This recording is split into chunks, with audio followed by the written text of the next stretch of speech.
The long question number 15. A man gave 35% of his sum of the money to his son and 25% to daughter. ठीक है, एक man अपना 35% अपना संपत्ति का अपने बेटे को देता है और 25% अपना बेटी को देता है। 50% of the remaining give donation to the school still he has 40,000 with him. ठीक है, और जो दोनों को देने के बाद जो 50 जो अमाउंट बचता है उसमें का 50% दान करता है और 40% उसके बाद बचता है। तो हमको टोटल मनी निकालने बोला है। तो चलिए सॉल्यूशन में देखते हैं। तो क्वेश्चन नंबर 15 को सॉल्व करने के लिए एक्स लेके सॉल्व करेंगे। तो उसमें मान लेंगे उसका जो टोटल संपत्ति था 100x था। ठीक है, उसमें से अपना 35% किसको दे रहा, अपना बेटे को, तो 35x दे दिया। ठीक है, और 25% अपना बेटे को दिया था तो 25x दे दिया।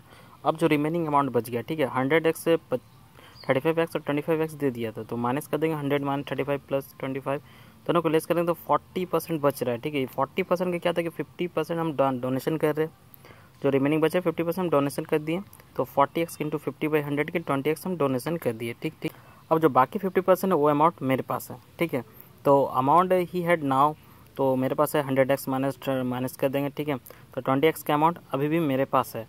तो अब आगे चलते क्वेश्चन में। अब क्वेश्चन में क्या दिया हुआ था कि जो रिमेनिंग उसका अमाउंट बच रहा 40,000 था, यानी कि जो 20x है वो कितना 40,000 के इक्वल टू के बराबर, तो x का वैल्यू निकल जाएगी यहाँ पर, तो 2000 हो गया। तो इसी तरह पूरा सब का टोटल अमाउंट निकालेंगे किसको कितना मिला। तो सन को मिला था 35x, तो 2000 से मल्टीप्लाई करेंगे तो 70,000 हो जाएगा। इसी तरह डॉटर का भी 25x था, तो 2000 से मल्टीप्लाई करेंगे तो 50,000 हो जाएगा। डोनेशन में दिए थे 20,000, तो 40,000 डोनेशन हो गया और 40,000 क्या था अमाउंट मेरे पास बचा था। टोटल अमाउंट कितना हो गया 2 लाख रुपीज़। ठीक है, then question number 16, the aggregate of interest on two principal at 5% per annum for 4 years is 300। अब इसका मतलब ये है कि हम कोई प्रिंसिपल कोई अमाउंट लगा रहे हैं एक ही टाइम पे 4 साल के 5% के हिसाब से, दोनों का इंटरेस्ट जो है ऐड करके 300 रुपये है and the difference is ₹60। Find both principal, और दोनों का जो डिफरेंस है उन लोगों को 60 रुपीज़ है। तो फाइंड करने बोला दोनों का मूलधन हम कौन सा अमाउंट लगाए थे स्टार्टिंग में। ठीक है, तो चलिए सोल्यूशन में चलते हैं। तो क्वेश्चन में रेट दिया होता 5% और टाइम दिया होता 4 ईयर्स। ठीक है, और इसके अलावा क्या बोला दोनों का डिफरेंस था सिंपल इंटरेस्ट में, तो सिंपल इंटरेस्ट 1 और सिंपल इंटरेस्ट 2 ले लिए, 60 रुपीज़ डिफरेंस था और सम भी 300 था। तो ये सब क्वेश्चन में गिवन था, तो हम करते हैं sum of both two simple interest equal to 300, इससे शुरुआत करते हैं।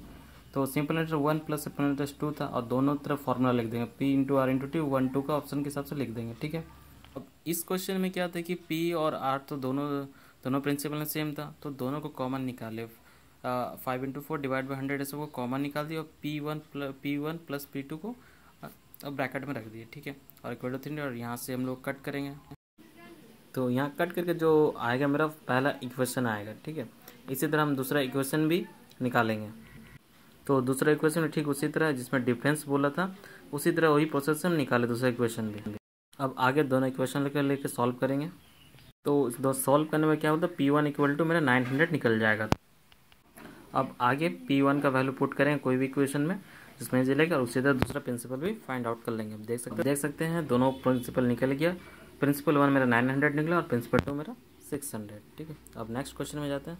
तो अब क्वेश्चन नंबर 17 में आते हैं। तो क्वेश्चन नंबर 17 में है a wholesaler sold a machine to a shopkeeper at 20% profit. The shopkeeper sold to a customer so as he get 25% profit for himself. तो इसका मतलब है कि होलसेलर को मशीन को बेच 20% प्रॉफिट के साथ, वही मशीन को बेच रहा है दुकानदार 25% प्रॉफिट के साथ। ठीक है, तो आगे क्वेश्चन में the difference between the selling price of the shopkeeper and the wholesaler was found to be 1500। तो दोनों के बीच का जो डिफरेंस था वो 1500 था। Find the initial price of the machine के इनिशियल प्राइस यानी कि ओरिजिनल प्राइस क्या था वो हमको निकाल के बताना है। ठीक है, तो चलते कुछ आंसर में।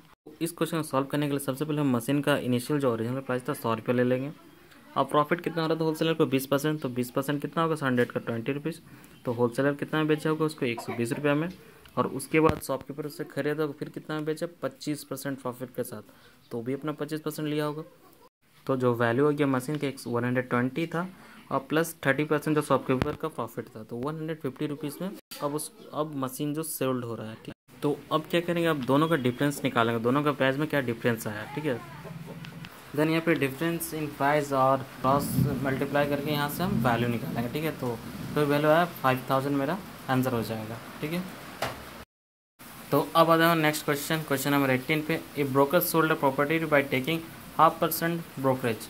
तो ब्रोकर्स कोई प्रॉपर्टी को सेल पर उसमें 0.5% उसको ब्रोकरेज मिला। The net profit was 15,920। तो ये ब्रोकरेज लेने के बाद का 15,920 है। ठीक है, if buyer gives 1/4% brokerage then the find the total brokerage receive by the broker. और बायर से भी 1/4% ब्रोकरेज ले रहा, तो हमको बताना है कि ब्रोकरेज को कितना टोटल ब्रोकरेज मिला। ठीक है, तो इसके पहले हमको सबसे पहले नेट्स जो सेल है वो निकालना होगा, उसके बाद ही हम ब्रोकरेज कैलकुलेट कर पाएंगे। तो सॉल्यूशन में देखिए नेट प्रोसीड जो प्रॉपर्टी का सेल हुआ था 15,920, ये नेट वाला। ठीक है, तो इसमें ब्रोकरेज 0.5% ले लिया था अपना ब्रोकरेज, तो वही हम वैल्यू प्रॉपर्टी निकालेंगे 15,920 टू 100 डिवाइड बाई 100 माइनस 0.5% जो लेस करेंगे। तो यहाँ से कैलकुलेट करें तो 16,000 जो ओरिजिनल था प्रॉपर्टी का प्राइस। ठीक है, इस पे वो 1/4% उसको ब्रोकरेज मिला। किससे लिया था? बायर से लिया था। ठीक है, तो 15,920 और 16,000 वैल्यू निकला, तो मेरा डिफरेंस क्या होगा? 80 रुपीज़ आएगा। ये ब्रोकरेज किया था 0.5% जो सेल से लिया था। ठीक है, सेलर से। अब बायर से ब्रोकरेज निकालने के लिए क्या करेंगे? 0.5% 16,000 का निकाल देंगे, 1/4% निकाल देंगे, तो 40 रुपीज़ आएगा। टोटल ब्रोकरेज कितना होगा? पहले का 80 और प्लस 40, टोटल उसको 120 रुपये ब्रोकरेज के तौर पर मिला। ठीक है, तो चलते हैं अब हमारे नेक्स्ट क्वेश्चन 19 पे, लास्ट क्वेश्चन। तो क्वेश्चन नंबर 19 में candidates got 42% vote and the last 24 votes, find the total number of votes assuming there are only 2 candidates. एक कैंडिडेट को 42 वोट्स मिले थे, 42% मिले थे, जो 24 वोट से हार गया था। ठीक है, तो जिसमें मानना है कि दो ही कैंडिडेट्स हैं, यानी कि अगले को कितना मिला होगा? परसेंटेज वाला में 100 ले रहे थे टोटल परसेंट, अगर एक को 42 मिला तो अगले को क्या मिला होगा? 58%। ठीक है, दोनों का डिफरेंस कितना है? 24। बस सही निकाला, तो हमको निकालना क्या है? टोटल वोट्स निकालना है। ठीक है, तो चलिए आंसर में, सॉल्यूशन में। हाँ, तो सॉल्यूशन में क्या क्या है कि कैंडिडेट्स का वोट दिया हुआ, टोटल परसेंटेज 42 था, लेट द करके ले लेंगे वोटिंग 100% था, तो उसमें सेकंड कैंडिडेट को वोट कितना मिला? 58%। अब क्वेश्चन के हिसाब से क्या था? दोनों का डिफरेंस कितना था? निकालेंगे 58 माइनस 42, 16% दोनों का डिफरेंस था। ठीक है, वोट का जो 24 निकला, जिससे वो हार गया था पहला कैंडिडेट। तो परसेंटेज वोट्स करेंगे, 16% मेरा 24 है, तो 100 कितना होगा?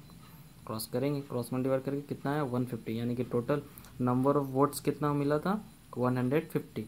ठीक है, तो ये था मॉडल सेट 1 सी का सॉल्यूशन। इसी तरह मैं मॉडल सेट 2, 3 का और अकाउंट्स का भी सॉल्यूशन का वीडियो अपलोड कर दूंगा।